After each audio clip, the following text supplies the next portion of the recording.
بسم اللہ الرحمن الرحیم۔ السلام علیکم ورحمۃ اللہ۔ اس کے ماں باپ نے بڑے لاڈ و پیار سے پرورش کی۔ جوان ہوئی تو والدین کی رضامندی کے بغیر کالج کی بس کے ڈرائیور سے خفیہ نکاح کر لیا۔ باپ کو جب پتہ چلا تو بیٹی نے جواب دیا، میرا نکاح ہو چکا ہے، بہتر یہی ہے کہ آپ اپنے ہاتھوں سے مجھے رخصت کر دیں، ورنہ میں خود ان کے پاس چلی جاؤں گی۔ باپ نے کہا، اگر آپ کا یہ حتمی فیصلہ ہے تو پھر آپ نے گھر سے جو کچھ لینا ہے لے لیں اور خود ہی اپنے شوہر کے پاس چلی جاؤ، لیکن یہ یاد رکھنا اب آپ کا ہم سے اور ہمارا آپ سے کوئی تعلق نہیں رہا، آپ ہمارے لیے مر گئیں اور ہم آپ کے لیے۔ وہ خوشی خوشی سامان پیک کر کے اپنے شوہر کے پاس چلی گئی۔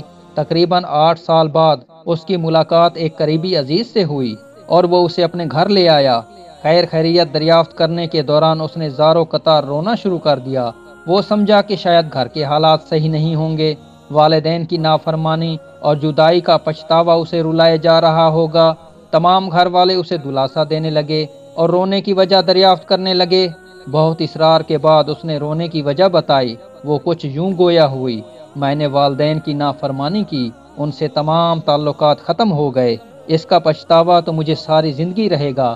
مالی لحاظ سے بھی مجھے کوئی پریشانی نہیں ہے، اللہ کا دیا سب کچھ ہے، لیکن میرے لیے جو سب سے زیادہ تکلیف دہ بات ہے وہ کچھ اور ہے۔ میری صرف ایک ہی بیٹی ہے۔